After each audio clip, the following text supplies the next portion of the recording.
안녕하세요. 오늘도 사연 살롱을 찾아주셔서 감사합니다. 4년 전 남편을 하늘나라로 보내고 두 아이를 열심히 키우며 살고 있는 40대 여성입니다. 남편이 하늘나라로 간 게 벌써 4년이나 되었네요. 장례를 치른 지가 엊그제 같은데 말이에요. 남편이 하늘나라로 갔을 때가 고작 44. 아실 분들은 아실 거예요. 그때 얼마나 할 수 있는 게 많아요. 그리고 얼마나 지키고 싶은 게 많아요. 그런데 저희 남편은 뭐가 그렇게 급했는지 서둘러 하늘나라로 갔네요. 그렇지만 오늘 사연을 보낸 이후에 남편의 비중은 그리 크지 않아요.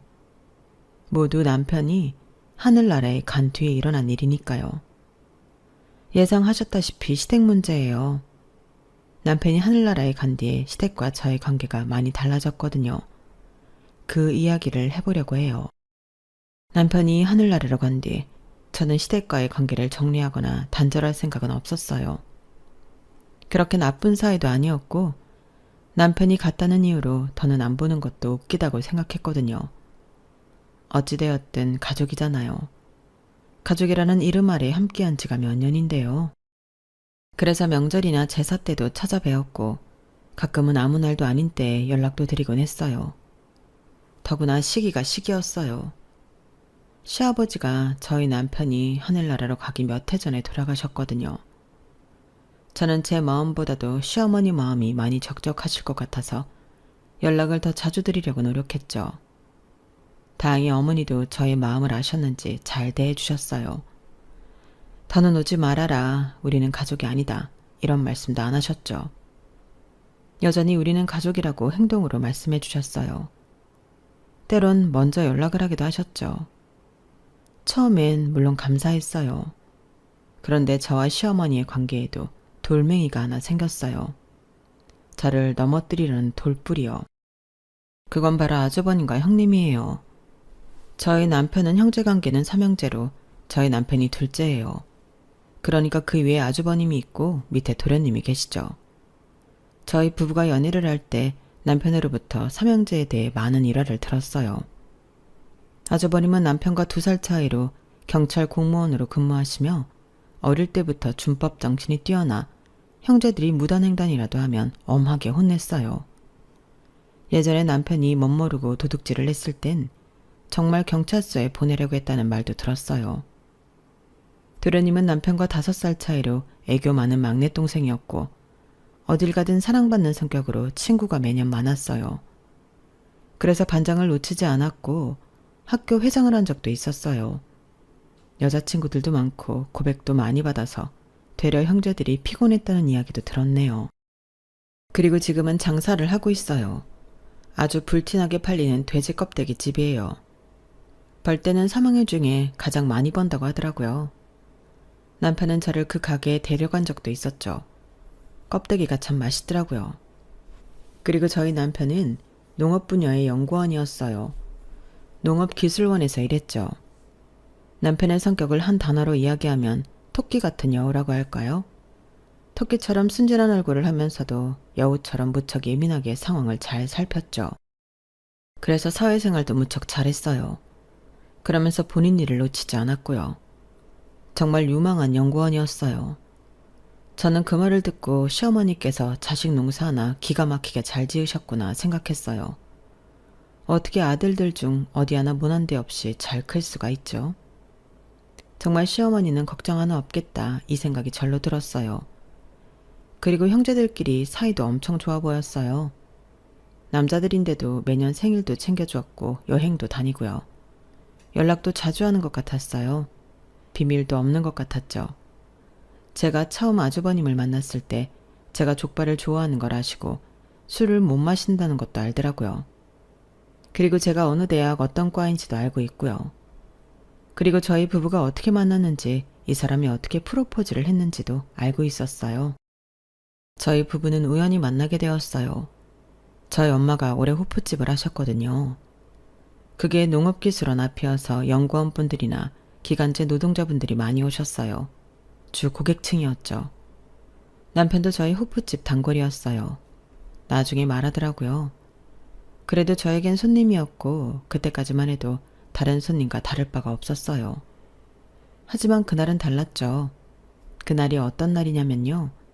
제가 학교 과제를 일찍 끝내고 엄마를 도와 서빙을 하고 있었고 남편은 다른 연구원들과 회식을 하고 있었어요. 그런데 늘 그렇듯 취객 진상이 있었고 그때 저희 엄마는 지인이 오셔서 가게를 잠깐 비우셨거든요. 그래서 제가 취객을 처리하고 있었는데 잘 되지 않았어요. 그러다 이 취객이 소주병을 거꾸로 들더라고요. 그래서 제가 비웃으며 말했죠. 아저씨, 그거 나한테 던지시면 바로 감옥 들어가는 거예요. 알아요? 지금 제정신 아니라서 판단을 못하는가 본데 정신 들면 뼈저리게 후회한다니까?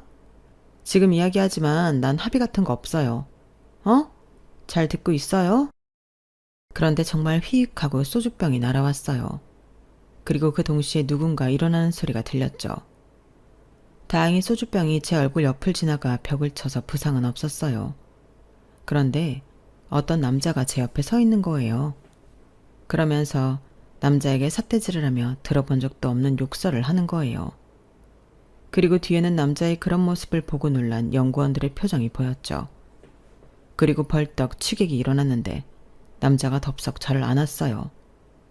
그리고 사람들을 불러 저 사람 끄집어내라고 소리를 질렀죠. 그래서 사람들이 모여 취객을 몰아냈는데 그 남자가 자꾸 품에서 저를 안 놓는 거예요. 안 놓고 취객 욕을 하더라고요. 뭐 저런 인간이 다 했냐. 저런 인간한텐 술이고 뭐고 팔아선 안 된다. 이런 말을 했어요. 그러면서 저를 놓아줄 생각이 없는 것 같더라고요. 그래서 제가 그 남자의 옷깃을 잡았어요. 저기요, 저 좀 놔주시죠. 이제 간 것 같은데 저 숨 막혀요. 그러자 남자가 저를 놓아줄 생각은 않고 저를 혼내기 시작했어요. 아니, 무슨 여자가 그렇게 대담하게 말해요. 누구 신경 건드는 것도 아니고 그러다 큰일 나면 어쩌려고. 저는 겨우 힘을 써서 남자의 품에서 떨어졌어요. 그러자 남자는 제 얼굴 구석구석을 살피며 괜찮은지 보았어요. 제가 괜찮다고 소주병이 저를 비껴갔다고 말해줘 남자는 계속 저를 보았죠. 그리고 저는 남자에게 뒤를 보라고 했어요. 남자의 뒤는 난리가 나 있었죠. 같이 온 사람들이 휘휘 휘파람을 불면서 분위기를 만들었어요. 이래서 여기 자주 왔던 거야? 저는 그 소리에 당황해서 주방으로 돌아갔어요. 그런데 자꾸 호출벨을 누르는 거예요. 남자가 있던 그 테이블인 것 같았어요. 제가 빼꼼하면서 쳐다보자 남자들이 까르르 웃는 거예요. 그리고 저는 주문을 받으러 걸어갔어요. 그러자 남자가 묻더라고요. 번호가 어떻게 되냐고요. 저는 휴대폰이 없다고 하고 뭘 주문할 거냐고 물었어요. 그러니까 옆에 있던 남자들이 번호라니까 번호 하면서 분위기를 잡았어요. 저는 쌩 돌아갔어요. 그리고 계산을 할 때까지 별일이 없었어요. 저는 하루의 해프닝이라고 생각하며 며칠을 보냈죠. 그런데 다음날 남자가 혼자 와서 맥주를 3000cc나 마시는 거예요. 제가 뻥튀기를 건넸어요. 그러다 훅 가요. 라고 말했어요. 그런데 남자가 제 손을 턱 잡더니 미안하다는 거예요. 뭐가 미안한지 저는 알 수가 없어서 가만히 있다가 제가 물었어요. 계속 저를 보고 있었어요? 그러자 남자는 그 상황에 어떻게 안 볼 수가 있냐고 화내듯 말하더라고요. 그래서 제가 그때만 봤냐고 물었어요. 그러자 남자는 아무 말도 안 하더라고요. 딱 봐도 들킨 것 같았죠. 그래서 저는 남자의 가슴 쪽 주머니에 있는 볼펜을 뺏어서 냅킨에 제 번호를 적어줬어요. 그런 적은 처음이었어요. 이름도 나이도 모르는 사람에게 번호를 준 적은 단 한 번도 없었거든요. 남자가 그 냅킨을 받고 얼떨떨해 하더니 그대로 계산을 하고 가더라고요. 저는 거절인가 싶었는데 금방 문자가 오더라고요. 프로필을 적어 보냈더라고요. 이름, 생년월일, 직업, 혈액형 등등이 적힌 프로필이요. 그거 보고 엄청 웃었던 기억이 있어요. 그렇게 남편을 만나 연애를 했어요. 사실 6살 차이가 나기도 하고 저는 학생 신분이고 남편은 직장인 신분인 게 걸리긴 했는데 사랑은 못 말리잖아요. 그래서 1년 연애를 하고 남편이 프로포즈를 해서 결혼을 했네요. 게다가 프로포즈 멘트는 이거였어요. 딸기는 실컷 먹게 해줄게. 제 남편이 딸기과에서 일했거든요. 지금 생각하면 우스운 멘트지만 그땐 귀여웠어요. 그리고 이런 소소한 스토리를 모두 아주버님은 알고 있었죠. 처음 저를 보시고 무척 반가워하시더니 남편에게 들은 이런저런 이야기를 하시더라고요. 웃으면서 하시는데 사실 저는 무척 부끄러웠어요. 그래도 남편이 형제관계가 좋다는 게 느껴져서 기분이 나쁘진 않았네요. 그리고 그 이후 아주버님과의 관계도 나쁘지 않았어요. 아니, 어쩌면 형제가 없는 저에게 오빠처럼 행동해 주셨어요. 자주 안부도 묻고 매해 생일 선물도 주고받고요. 또 만나면 서로 농담도 하고 남편 형도 보고 그랬죠. 그리고 그건 아주버님이 저희가 결혼하고 2년 뒤에 결혼하시고 나서도 마찬가지였어요. 아주버님은 경찰의 업무를 자신의 보람으로 느껴서 그런지 몰라도 늦게 결혼하셨는데 그래서 사실 저희 결혼도 엄청 눈치 보였거든요. 위에서 먼저 차례대로 결혼하는 게 보기 좋다는 게 어른들의 발상이잖아요. 그래서 둘째인 남편이 먼저 결혼하는 것에 대해 시아버지나 시어머니도 크게 좋아하시진 않았어요. 그리고 그게 저도 나름 신경이 쓰였고요. 그래서 저희가 결혼한 지 2년 뒤에라도 아주버님이 결혼을 하시겠다고 하니 무척 기뻤죠. 마음의 짐이 한결 덜어지는 것 같았어요. 그리고 그때 제가 형님이 생긴다는 것에 얼마나 좋았는지 아세요? 왜냐하면 시어머니를 제외하고 저 혼자 여자였잖아요. 솔직히 외롭지 않았다고 하면 거짓말이죠. 남자들이 다정하다고 한들 그 시대 남자들이 얼마나 다정하겠어요. 그래서 전 형님이 생긴다는 생각에 무척 설레었어요. 그리고 상견례 당일 키도 작고 무척 귀여우신 형님을 보고 기뻤어요. 내 편 같았고요. 게다가 결혼을 하고 보니 그 작은 손으로 얼마나 야무지게 부엌일 살림을 하시는지 정말 존경스럽고 배우고 싶었어요. 그래서 형님 하며 애교도 부리고 친해지려고 무척 노력했어요. 그리고 이후엔 명절 때 형님과 따로 커피 한 잔을 하러 가기도 하고 시댁 이야기를 나누거나 서로 친정 이야기도 하고 자식 자랑도 하면서 즐거운 시간을 보냈어요. 정말 저는 시댁에 시자도 겪지 않았고 시월드라는 단어는 남의 나라 이야기였어요. 가끔 친구들이 시월드 이야기를 할 때 저는 전혀 공감을 못했어요. 부엌일을 시키는 시어머니, 못된 시어머니, 자기 아들이 최고인 시어머니, 게으름뱅이 형님, 잔소리쟁이 형님. 이런 건 정말 저에게는 없었어요. 그런데 그런 아주버님과 형님이 왜 돌뿌리냐고요? 정말 좋은 관계를 유지한 아주버님과 형님은 4년 전 제 남편이 하늘나라로 간 뒤에 돌변했거든요. 그건 정말 귀신 듯 놀랄 만큼 순식간이고 엄청났어요. 제가 남편이 하늘나라로 간 뒤에도 시댁과 관계를 이어갔다고 했잖아요. 그건 시어머니뿐 아니라 아주버님, 형님, 그리고 도련님도 마찬가지였어요. 매년 생일을 챙겨드리고 환절기나 그럴 때 안부도 묻고요. 그런데 남편이 하늘나라로 간 첫 해의 어느 날이었어요. 형님이 이런 말을 하더라고요. 나야, 지금 혹시 뭐해? 중요한 일이라도 있나 싶어서.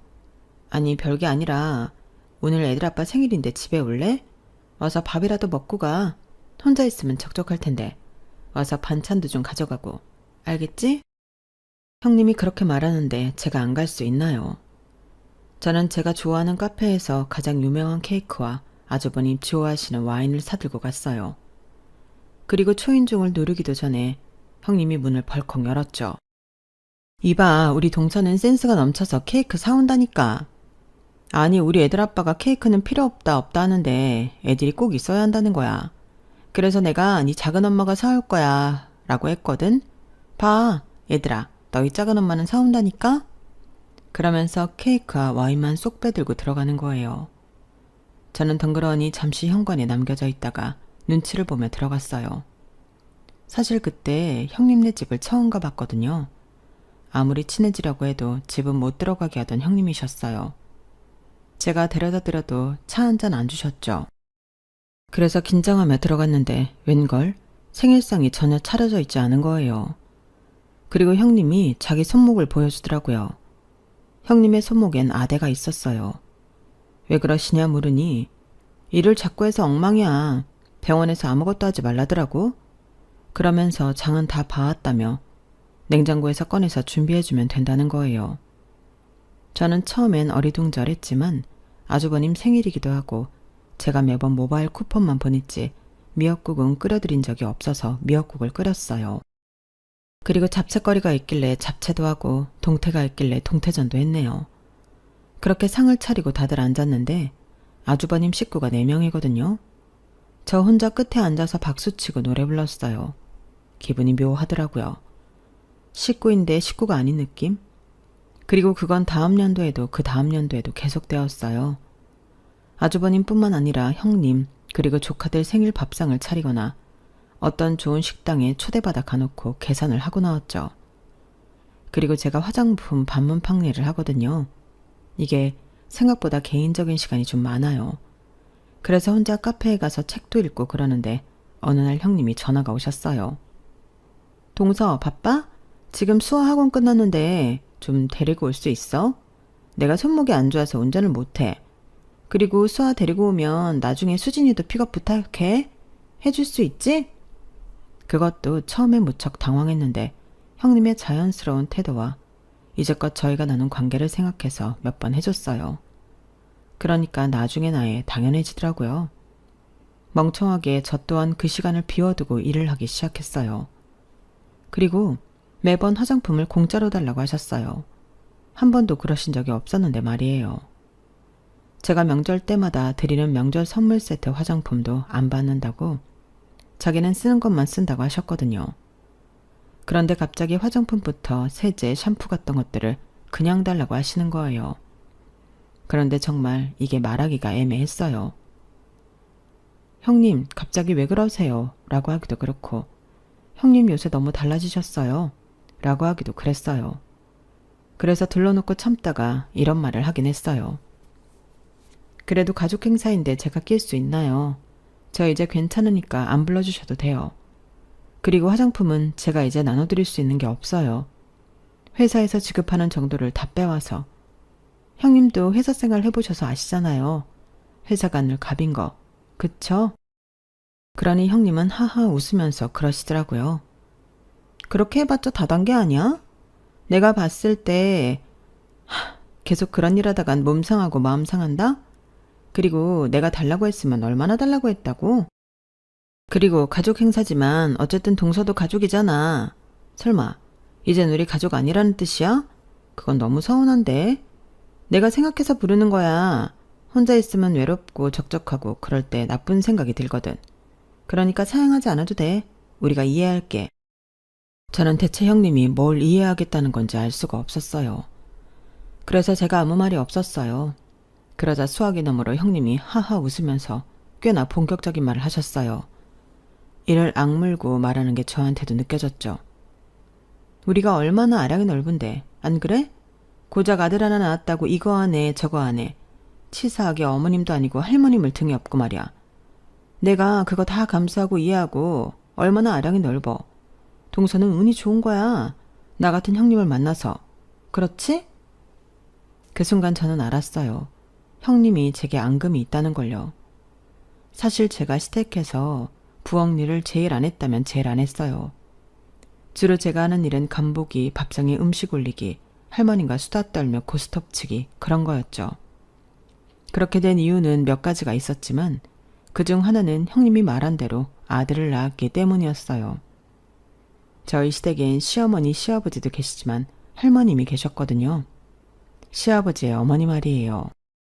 그분이 제사나 명절이나 온갖 가족 행사를 총괄하셨어요. 그리고 지독한 아들 지상주의셨죠. 그래서 남편을 포함한 형제들이 부엌에 들어가면 마구 할머님이 혼내셨어요. 그리고 형님의 말대로 아들을, 그것도 첫 손주를 아들로 낳은 저를 복덩이라고 부르셨어요. 그리고 형님은 쌍둥이 딸을 낳았는데 그때 할머님이 너는 무슨 복을 빼앗겼길래 이러냐? 하신 것을 저도 들은 적이 있고요. 하지만 옛날 분이시니 어쩌겠어요. 저는 그렇게 생각했는데 형님은 아니었나 봐요. 서운했나 봐요. 물론 제가 명절이나 제사 때 거의 일을 안 했다고 말씀드렸잖아요. 특히나 할머님이 저를 많이 찾으셔서 거의 할머님과 붙어있긴 했어요. 그래도 눈치껏 행동했던 것 같은데 형님은 그것도 마음에 안 찼나 봐요. 그래도 처음 알게 된 사실에 놀라서 저는 아무 말을 할 수가 없었어요. 기분이 이상하더라고요. 저는 좋아하고 따르던 형님인데 저한테 적기를 품으시니까요. 제가 한마디 말이 없자 형님은 듣고 있는 거냐고 묻더니 본인 할 말을 하셨어요. 아, 그리고 이번 명절이랑 제사부터 할머님 못 오신다고 하거든. 다리가 많이 안 좋으셔서 움직이시질 못하신대. 그게 무슨 뜻인 줄 알지? 이제 동서 방패는 없다는 소리야. 그러니까 구분구분 말 잘 들어. 하라는 거 똑바로 하고. 어? 왜 자꾸 대답을 안 하지? 그리고 혹여나 내 말 듣고 이제 어머님 뒤에 숨으려는 건 아니지? 근데 그것도 잘 안 될 거야. 어머님도 동서 행동 정상이라고 생각 안 하셔. 물론 어머님도 아들 셋 낳으셨지만 할머니 행동 차별적이라고 생각하시거든. 그러니까 앞으로 행동 잘해. 알았지? 처음 듣는 소리였어요. 할머님이 이제 큰 집에 오지 않으시다뇨. 물론 제가 정말 할머님을 방패 삼아 부엌 일을 하지 않으려고 한 건 아니에요. 그래도 저를 예뻐해 주시던 할머님이 더는 오지 않으신다고 생각하니 서운했어요. 그리고 사실 형님의 말도 무서웠고요.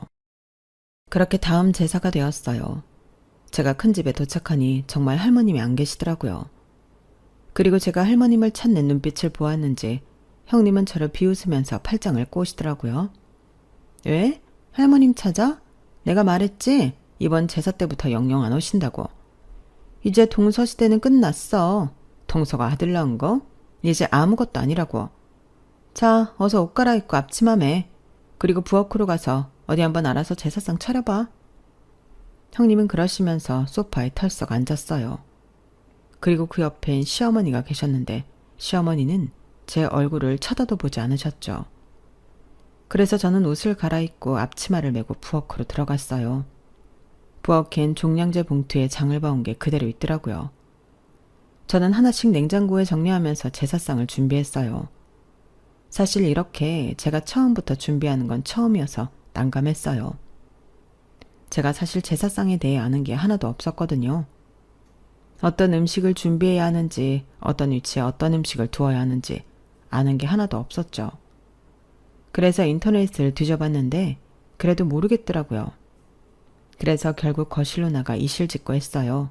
모르겠다고요. 그러니 도와달라고요. 그러자 시어머니가 저를 잠시 쳐다보시더니 다시 TV로 시선을 돌리셨고 형님은 저를 보고 또 한 번 비웃으며 일어났어요. 그리고 제게 다가와 제 어깨를 툭툭 치는 거예요. 그래, 이게 얼마나 어려운지 이제 알겠어? 아무리 인터넷 찾아봐도 모르겠지? 원래 제사라는 게, 제사상이라는 게 집안마다 전통이라는 게 있는 거야. 한 번도 제대로 도운 적이 없으니, 한 적이 없으니 알 리가 있나? 냉장고에 채소나 준비물들은 제대로 뒀어? 미리 해동시켜 놓을 거 빼놓고 했어? 그게 기본이지. 안 그래?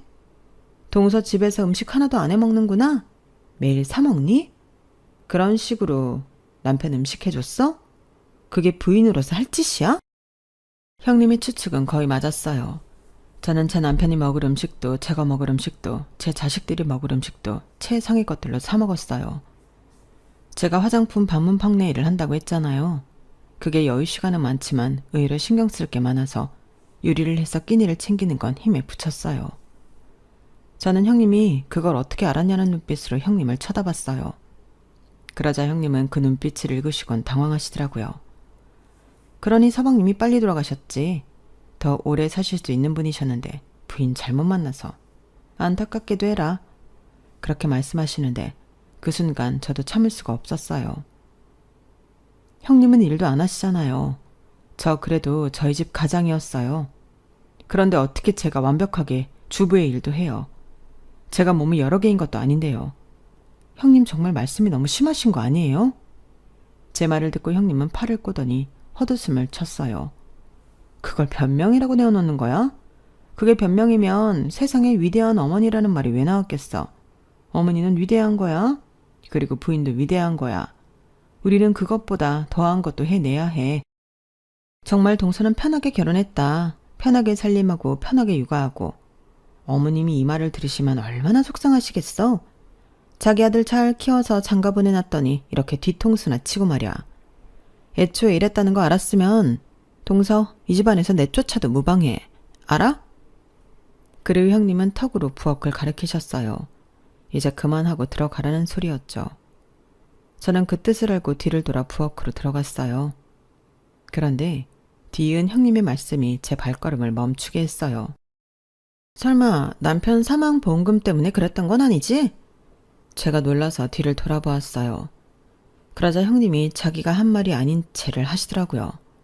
저는 순간 제가 잘못 들은 거라고 생각했어요. 말이 안 되잖아요. 그런 찜찜한 기분으로 제사상을 차렸죠. 잡채든 생선구이든 나물이든 제가 정말 오랜만에 해본 것들이나 생전 처음 해본 것들이었어요. 그래서 혹시 몰라 제사상에서 간을 보려는데 형님이 제 손을 찰싹 때리는 거예요. 어디서 예의 없게. 동서, 정말 아무것도 모르는 게 맞아? 그냥 무례한 사람인 거 아니야? 어떻게 사람이 이렇게 생각 없이 행동할 수가 있어? 당장 부엌으로 따라와. 내가 간 볼 테니까. 동서가 이제껏 했던 것처럼. 그러더니 하나하나 간을 보시고 뱉고 간을 보시고 뱉고를 반복하셨어요. 인상은 있는 대로 쓰시면서 제가 만든 것이 형편없다고 하셨어요. 다시 해오라고 하셨죠. 그런데 이미 재료는 다 써서 다시 할 수 없었어요. 그렇게 말을 하니 그건 정성이 부족한 거라면서 정성 하나로 장을 다시 봐와서 제대로 준비하라고 했죠. 그리고 그게 지금까지 4년째예요.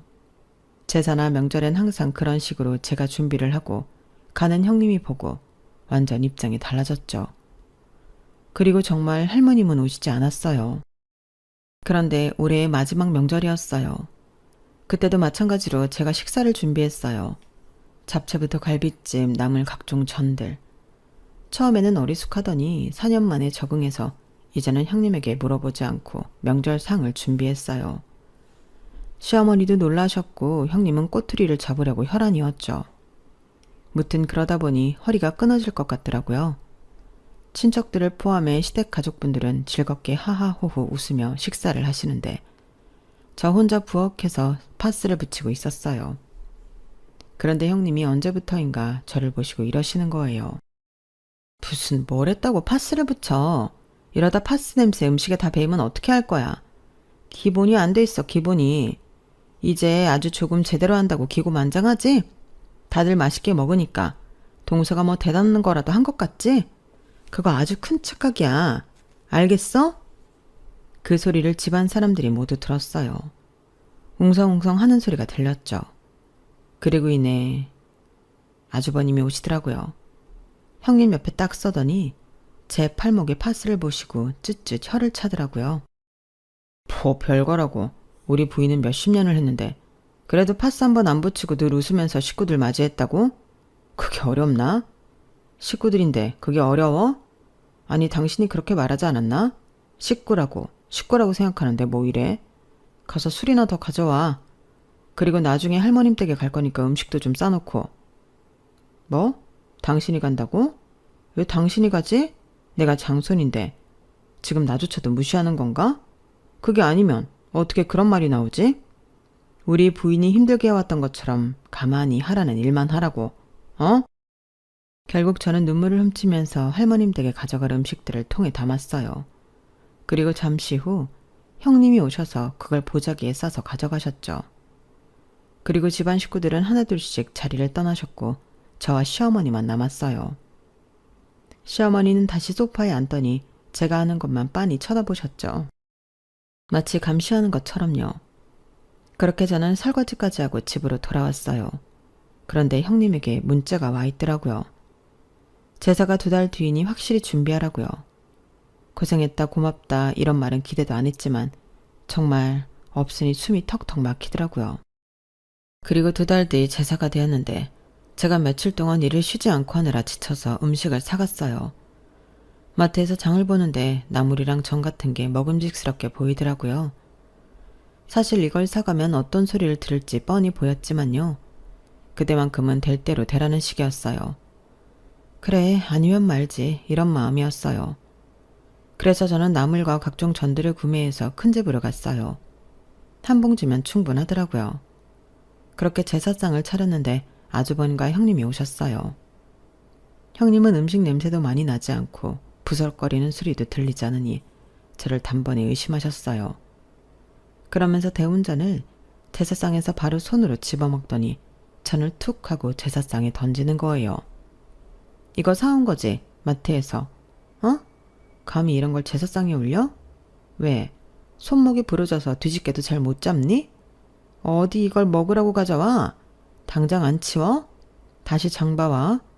너처럼 싸구려 음식 말고 다시 하란 말이야. 그 소리에 아주버님도 왔어요. 그리고 형님에게 이야기를 전해 듣고 또 혀를 끌끌 찼죠. 푹 배워서 그런가? 어떻게 이런 짓을 하지? 지금 당신 우리 집안 무시하는 거야? 감히? 호프집 딸내미가 잘 나가는 연구원 꼬셔서 이 집 며느리 된 주제에 어떻게 이런 음식을 제사상에 올려? 우리 부인 말이 맞아. 당신 같은 싸구려 음식 내놓지 말고 제대로 된 음식을 내오란 말이야. 이런 말도 안 되는 상황이 어딨어? 당신 이런 식으로 내 동생도 무시했지. 내 동생 10년은 더 살 수 있었다고. 그 호통에 저는 눈물을 왈칵 흘렸어요. 그러자 아주버님이 제기에 올려놓은 음식들을 바닥으로 하나씩 다 떨어뜨렸어요. 그리고 내 동생 다시 돌려놓으라고 하셨어요. 저는 계속 울었죠. 그리고 형님은 제 멱살을 잡고 마구 흔들었어요. 저는 계속 눈물이 나서 코를 훌쩍이며 울었어요. 그런데 병풍이 흔들리더니 쓱 하고 무언가 나오더라고요. 바로 할머님이셨어요. 할머님이 어쩐 일로 나오셨는지 모르겠지만 병풍 뒤에 작은 방이 하나 있거든요. 거기서 잠깐 주무셨던 모양이에요. 그러다 소란스러운 소리가 나니 일어나 밖으로 나오신 모양이더라고요. 저도 놀라고 아주버님도 형님도 놀랐어요. 모두 놀라 바닥으로 떨어졌죠.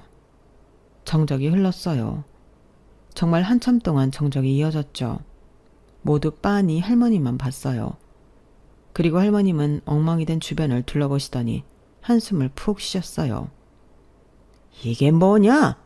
정성스럽고 엄숙한 제사에 다 늙은 녀석들끼리 싸움이나 하고. 그러자 형님이 다급하게 제가 음식을 사왔다고 전했어요. 그러자 할머님이 제사상에 떨어진 명태전 하나를 집어 드시더라고요. 뭐만만 있구나. 내가 살아있는 동안 강산도 몇 번이나 변하고 니들 살아있는 동안에도 강산이 몇 번이나 변했다. 시대에 발맞춰 걸어야지 고작 이런 걸로 다 큰 녀석들이 몸싸움이나 하고 자식들 보기 부끄럽지도 않냐? 그리고 내가 분명히 정은이한테는 일 시키지 말라 했지. 내 말이 그렇게 우습더냐? 이 고마운 사람한테, 이 귀한 사람한테 너희는 일을 시키고 싶더냐? 아가야, 일어나거라. 이 할미를 봐서라도 이것들 행동은 용서하거라. 그러면서 할머님이 제 손을 잡으셨어요. 그리고 저를 일으키셨죠. 할머님이 저를 고마운 사람이라고 귀한 사람이라고 말씀하신 건 한두 번이 아니에요. 그리고 그건 다 이유가 있고요. 그게 무엇이냐면요. 사실 제 남편, 하늘나라로 간 제 남편 말이에요. 12년을 불구로 살았어요. 제 큰아들이 3살 때 그리고 둘째가 갓난아기일 때 도로를 건너다가 트럭에 치여서 말도 안 되는 거리를 질질 끌려가다가 하반신 마비가 되었거든요. 그런데 문제는 그 이유였어요. 제 남편 자신의 현재 상황을 자신이 불구가 되었다는 상황을 인정하지 못했어요. 그래서 목발까지 시도할 수 있었는데 그렇게 되지 못했죠. 휠체어도 안 탔어요. 팔 운동을 전혀 하지 않았거든요. 남편은 사고 이후 무척 무기력했어요. 물어도 대답도 안 하고 저와 같이 자는 것도 싫어했죠. 제 도움을 받을 때마다 늘 인상을 썼어요. 처음엔 나중엔 괜찮아지겠지 하면서 지냈는데 하늘나라로 가기 전까지 그랬어요. 제 지인들은 그 소식을 듣고 그냥 시댁에 남편을 맡기고 새 출발하라는 말을 하기도 했어요. 하지만 사람이 어떻게 그럴 수 있나요? 제가 선택한 제 사람인데요. 그리고 저는 남편과 사고 이전에 여기저기를 돌아다니며 했던 시간들을 잊을 수가 없었어요. 저와 그 시간을 보내준 것이 감사했죠. 그래서 그 감사함을 보답하는 길이라고 생각했어요. 그래서 남편이 아무리 화를 내고 짜증을 내도 그래, 당신이 불편하면 더 불편하겠지 이렇게 생각하며 버텼어요. 그리고 솔직히 전 남편이 그래도 오래 살 줄 알았어요.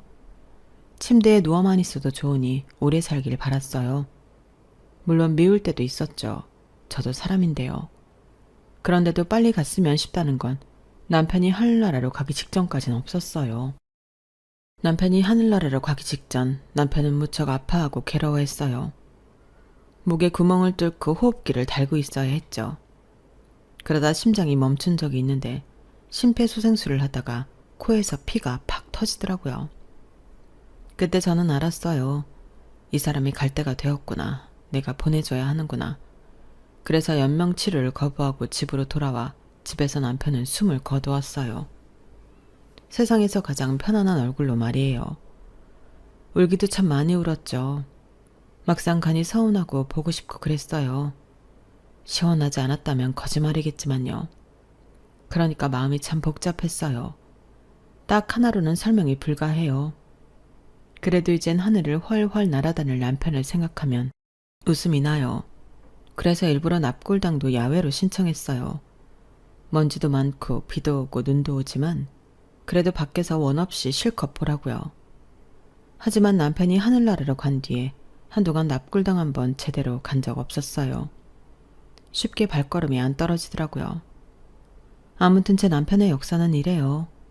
그래서 할머니는 자꾸 자기 손자를 버리지 않고 데리고 살아줘서 고맙다는 말씀을 제게 자주 하셨어요. 그리고 가족들 앞에서 그때처럼 고마운 사람이라고 귀한 사람이라고 말을 아끼지 않으셨죠. 그리고 할머님이 그러시자 그때 형님이 발을 동동 구르며 화를 내셨어요. 할머님은 왜 맨날 동서만 감싸세요? 정말 제가 딸만 낳아서 그러시는 거예요? 시대에 발맞춰 걸으라면서 할머님은 너무 시대에 뒤떨어진 거 아니냐고요. 정말 너무하세요. 형님의 울분을 듣고 할머님은 기가 차다는 듯이 웃으셨어요. 내가 언제 네 딸 낳았다고 미워하대. 너는 속이 빤히 보여. 하기 싫은 척 뒤에선 다 하고 다니지. 아니냐? 내가 다 모를 줄 알았냐? 네가 내 돈으로 무슨 짓을 하는지? 아이?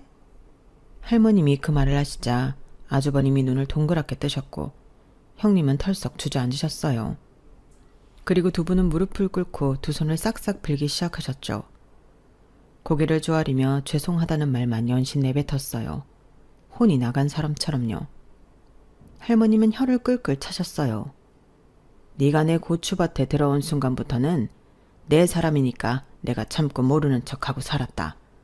하지만 지금 네가 하는 꼬라지를 보니 내가 괜히 참았다 싶구나. 어떻게 우리 가족에게 귀한 사람을 이리 대접하냔 말이야. 할머님은 크게 고추 농사를 지으셨고 아주버님은 퇴직을 앞두시면서 아름아름 그 밑에서 일하고 계셨어요. 할머님은 아주버님이 퇴직을 하고 일에 익숙해지면 나중에 이 고추밭을 모두 물려주시겠다고 약속까지 하셨죠. 그런데 들어보니 아주버님이 할머니 밭을 담보로 대출을 받아 코인을 하신 모양이에요. 그리고 그 코인은 안타깝게도 모조리 바닥으로 곤두박질 쳤고요.